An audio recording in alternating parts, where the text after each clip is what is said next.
ओम शांति। आज बाबा की 24 तारीख के महावाक्य हैं।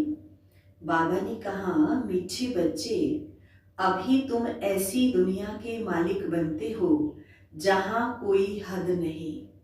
योग बल से सारे विश्व की राजाई लेना यह भी वंडर है। प्रश्न है, ड्रामा के किस बंधन में बाप भी बांधा हुआ है? बाबा कहते, मुझे तुम बच्चों के सम्मुख आना ही है। मैं इस बंधन में बंधा हुआ हूं। जब तक मैं ना आऊं तब तक मूंझा हुआ सोत सुलझ नहीं सकता। बाकी मैं तुम्हारे पर कोई कृपा व आशीर्वाद करने नहीं आता हूं। मैं कोई मरे हुए को जिंदा नहीं करता हूं। मैं तो आता हूं तुम्हें पतित से पावन बनाने। गीत है आज का, तुम्हें पाके हमने जहां पा लिया, जमी तो जमी आसमां पा लिया। ओम शांति। गीत के अक्षर सुन करके तुम बच्चों के रोमांच खड़े हो जाने चाहिए, क्योंकि सम्मुख बैठे हैं सारी दुनिया में भले कितने भी विद्वान पंडित आचार्य हैं, कोई भी मनुष्य मात्र को यह पता नहीं कि बेहद का बाप हर 5000 वर्ष के बाद आते हैं। बच्चे ही जानते हैं। बच्चे कहते भी हैं, जैसा हूं वैसा हूं तुम्हारा हूं। सब बच्चे बाबा को क्या कहते हैं कि बाबा हम जैसे भी हैं, कैसे भी हैं, तुम्हारे हैं। तो बाप भी ऐसे कहते हैं, जैसे हो वैसे हो मेरे बच्चे। बाबा ने भी हमें ऐसे ही एक्सेप्ट किया है। तो तुम भी जानते हो वह सब आत्माओं का बाप है। सब पुकारते हैं, बाप समझाते, देखो रावण का कितना परछाया है। एक भी समझ नहीं सकते कि जिसको हम परम पिता परमात्मा कहते हैं, फिर पिता कहने से खुशी क्यों नहीं होती। यह भूल गए हैं। वह बाबा ही हमें वर्षा देते हैं। बाप खुद ही समझाते हैं, यह इतनी सहज बात भी कोई समझ नहीं सकती। तो बाप समझाते हैं, यह तो वही है जिसको सारी दुनिया पुकारती है। ओ खुदा, हे राम, ऐसे पुकारते पुकारते प्राण छोड़ देते हैं। यहाँ वह बाप तुमको पढ़ाते हैं। तुम्हारी बुद्धि अब वहां चली गई है। बाबा आया हुआ है कल्प पहले मुआफिक। कल्प कल्प बाबा आकर पतित से पावन बनाए, दुर्गति से सदगति में ले जाते हैं। गाते भी हैं, सर्व का पतित पावन बाप। अभी तुम बच्चे उनके सम्मुख बैठे हो। तुम हो मोस्ट बिलव्ड स्वीट चिल्ड्रन। भारतवासियों की बात है, बाप भी भारत में ही जन्म लेते हैं। बाप कहते, मैं भारत में जन्म लेता हूं तो जरूर वही प्यारे लगेंगे। याद भी सब उनको करते हैं। जो जिस धर्म के हैं वे अपने धर्म स्थापक को याद करते हैं। भारतवासी ही नहीं जानते कि हम आदि सनातन धर्म के थे। बाबा समझाते हैं, भारत ही प्राचीन देश है तो कह देते, कौन कहते हैं कि भारत ही सिर्फ था। अनेक बातें सुनते हैं, कोई क्या कहेंगे, कोई क्या। कोई कहते, कौन कहता है कि गीता शिव परमात्मा ने गाई है। कृष्ण भी तो परमात्मा था, उसने गाई। परमात्मा सर्वव्यापी है, उनका ही सारा खेल है। भगवान के यह सब रूप हैं। भगवान ही अनेक रूप धर लीला करते हैं। अब भगवान जो चाहे सो कर सकते हैं। अभी तुम बच्चे जानते हो माया कितनी प्रबल है। बाबा इतनी सब बातें हम बच्चों को समझाते हैं, लेकिन कोई भी उनको समझते नहीं है, क्योंकि माया की प्रविष्टा है। आज कहते बाबा हम वर्षा जरूर लेंगे, नर से नारायण बनेंगे, कल होंगे नहीं। माया खींच ले जाती है। तुम जानते भी हो कितने चले गए, फारकती दे दी। मम्मा को मोटर में घुमाते करते थे, आज है नहीं।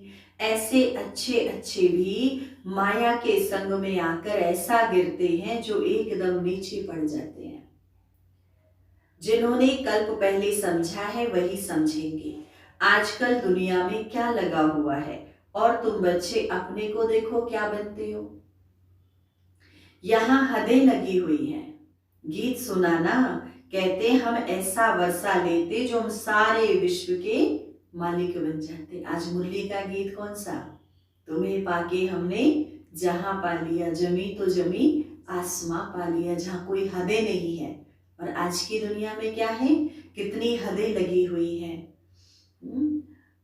तो ऐसा वर्षा लेते जो हम सारे विश्व के मालिक बन जाते हैं। वहां कोई हद की बात ही नहीं है, यहाँ तो हदें लगी हुई हैं। कहते हमारे आसमान में तुम्हारा एरोप्लेन आया तो शूट कर देंगे। वहां तो कोई हद की बात ही नहीं रहती है। यह भी गीत गाते हैं परंतु अर्थ थोड़ी समझते हैं। तुम तो जानते हो बरोबर बाबा से फिर से हम विश्व के मालिक बन रहे हैं। अनेक बार ये 84 का चक्र लगाया है, थोड़ा समय करके दुख पाया है, सुख तो बहुत है। इसलिए बाबा कहते हैं तुम बच्चों को अपार सुख देता हूं, अब माया से हारो मत। बाप के बच्चे ढेर हैं, सब तो एक जैसे सपूत हो नहीं सकते हैं। कोई को 5-7 बच्चे होते हैं, उनमें 1-2 कपूत होते हैं तो माथा ही खराब कर देते हैं। होता है ना लौकिक में ऐसा, किसी के 5-7 बच्चे और 1-2 कपूत निकल आए तो माथा ही खराब होता है। बाबा के तो कितने बच्चे हैं, तो लाखों करोड़ों रुपया उड़ा देते हैं। बाप एकदम धर्मात्मा, बच्चे बिल्कुल चट खाते में। तो बाबा ने ऐसे बहुत मिसाल देखे। ब्रह्मा बाबा अपना अनुभव बताते हैं कि ऐसे बहुत मिसाल देखे हैं। तुम बच्चे जानते हो सारी दुनिया इस बेहद के बाप के बच्चे हैं। बाप कहते मेरा बर्थ प्लेस ये भारत है। हर एक को अपनी धरती का कदर रहता है। दूसरी कोई जगह शरीर छोड़ते हैं तो फिर उनको अपने गांव में ले आते हैं। बाप भी भारत में ही आते हैं। तुम भारतवासियों को फिर से बेहद का वर्षा देते हैं। तुम बच्चे कहेंगे हम फिर से सुदेवता विश्व का मालिक बन रहे हैं। हम मालिक थे, अब तो क्या हाल हो गया है, कहां से कहां आकर पड़े हैं। 84 जन्म भोगते भोगते यह हाल आकर हुआ है। ड्रामा को तो समझना है ना, इसको कहा जाता है हार और जीत का खेल। भारत का ही ये खेल है, इसमें तुम्हारा पार्ट है। तुम ब्राह्मणों का सबसे ऊंचते ऊंच पार्ट है इस ड्रामा में। तुम सारे विश्व के मालिक बनते हो, बहुत सुख भोगते हो। तुम्हारे जितना सुख और कोई भोग नहीं सकते। नाम ही है स्वर्ग, यह है नर्क। यहाँ के सुख काग विष्टा के समान है। आज लखपति है, दूसरे जन्म में क्या बनेंगे कुछ पता थोड़ी है। यह है ही पाप आत्माओं की दुनिया, सतयुग है पुण्य आत्माओं की दुनिया। तुम पुण्य आत्मा बन रहे हो तो कभी भी पाप नहीं करना चाहिए, हमेशा बाबा से सीधा चलना चाहिए। बाप कहते हैं मेरे साथ धर्मराज सदैव है ही। द्वापर से लेकर सतयुग त्रेता में मेरे साथ धर्मराज नहीं रहता, तो बाबा के साथ धर्मराज कब रहता है? द्वापर से लेकर के सतयुग त्रेता में नहीं रहता। द्वापर से तुम मेरे अर्थ दान पुण्य करते आ रहे हो। ईश्वर अर्पण कहते हैं ना, गीता में श्री कृष्ण का नाम डालने से लिख दिया है श्री कृष्ण अर्पणम। रिटर्न देने वाला तो एक बाप ही है, इसलिए श्री कृष्ण अर्पणम कहना रॉन्ग है, ईश्वर अर्पण कहना ठीक है। श्री गणेश अर्पण कहने से कुछ भी मिलेगा नहीं, फिर भी भावना का कुछ न कुछ देते आया हूं सबको।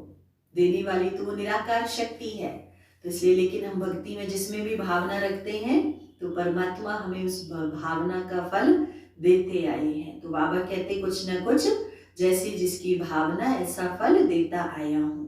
मुझे तो कोई जानते ही नहीं है, अभी तुम बच्चे ही जानते हो। हम सब कुछ शिव बाबा को समर्पण कर रहे हैं। बाबा भी कहते हम आए हैं आपको 21 जन्मों का वर्षा देने, अभी है ही उड़ती उतरती कला। रावण राज्य में भी जो दान पुण्य आदि करते हैं पाप आत्माओं को ही देते हैं, कला उतरती जाती है, करके कुछ मिलता भी है तो भी अल्पकाल के लिए। अब तो तुमको 21 जन्म के लिए मिलता है, उनको कहते हैं राम राज्य। ऐसे नहीं कहेंगे वहां ईश्वर का राज्य है, राज्य तो देवी देवताओं का है। बाप कहते मैं राज्य नहीं करता हूँ। तुम्हारा जो आदि सनातन देवी देवता धर्म था, जो अब प्राय लोप हो गया है, सो अब फिर से स्थापन हो रहा है। बाप तो कल्याणकारी ही है ही, तो उनको कहा जाता है सच्चा बाबा। तुमको सच नॉलेज दे रहे हैं, अपनी और रचना के आदि मध्य अंत की।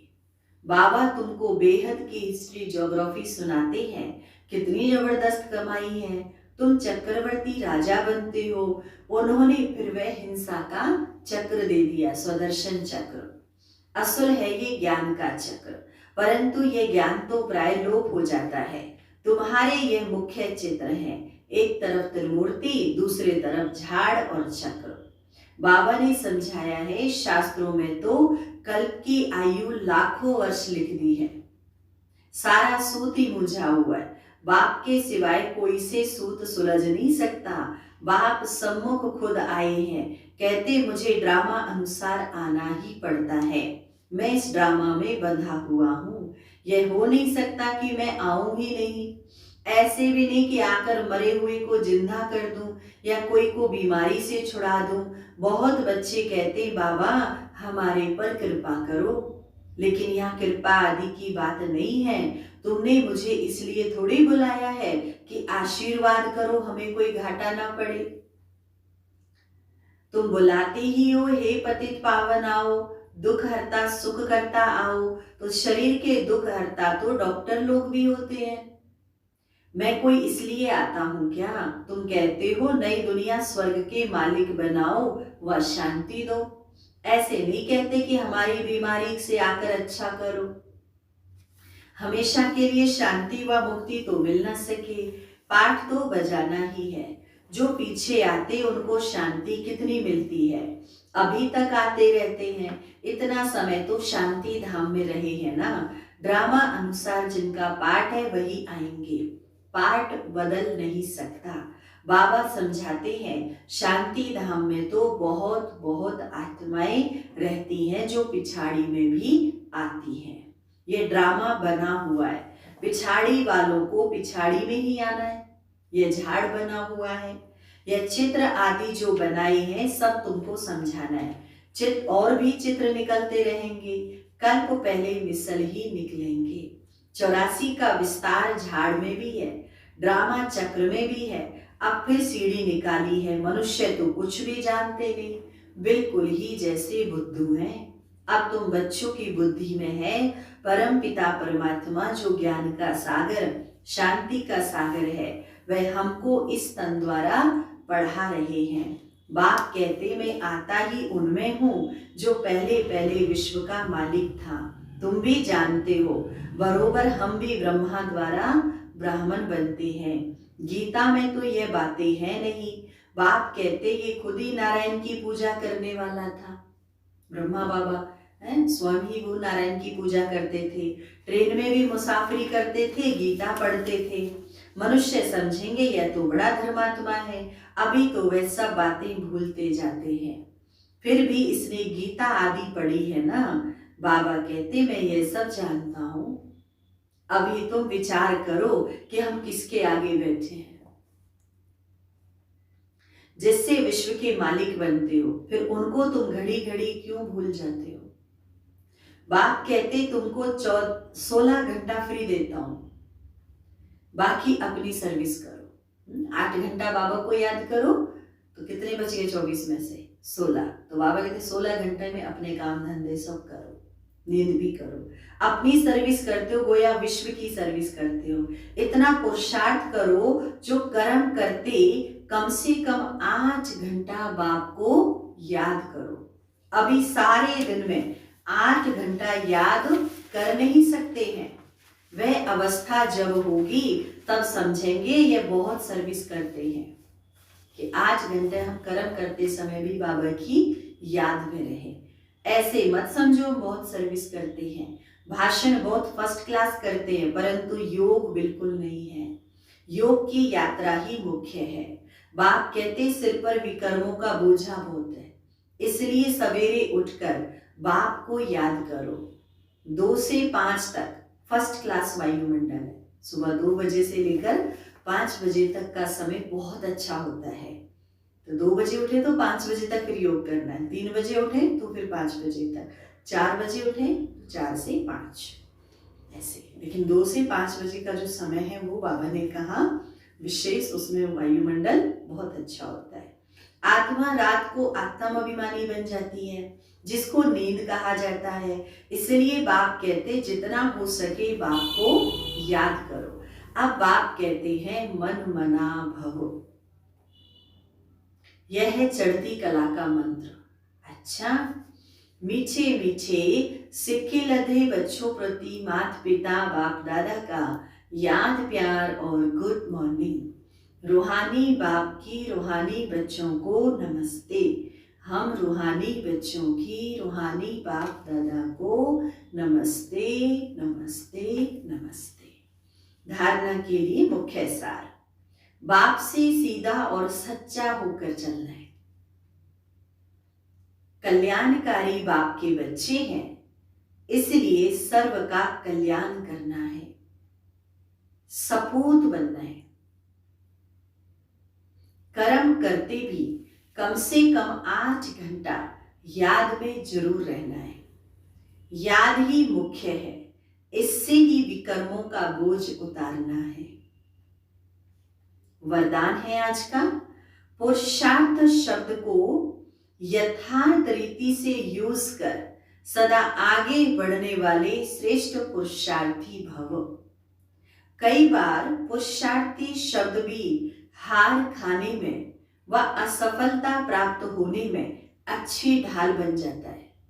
जब कोई भी गलती होती है तो कह देते हम तो अभी पुरुषार्थी हैं, लेकिन यथार्थ पुरुषार्थी कभी हार नहीं खा सकते। इसलिए पुरुषार्थ शब्द का यथार्थ अर्थ है स्वयं को पुरुष अर्थात आत्मा समझकर चलना। ऐसे आत्मिक स्थिति में रहने वाले पुरुषार्थी तो सदैव मंजिल को सामने रखते हुए चलते हैं। वे कभी रुकते नहीं, हिम्मत उल्लास छोड़ते नहीं।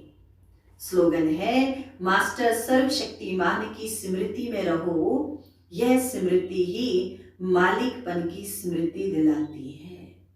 मैं आत्मा मास्टर सर्वशक्तिमान हूं, तो मास्टर सर्वशक्तिमान की स्मृति में रहो, यह स्मृति ही मालिकपन की स्मृति दिलाती है।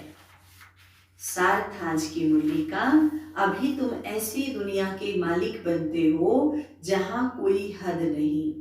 योग बल से सारे विश्व की राजाई लेना, यह भी वंडर है। आज सारा दिन हमें स्वमान में रहना है, मैं आत्मा मास्टर सर्वशक्तिमान हूं।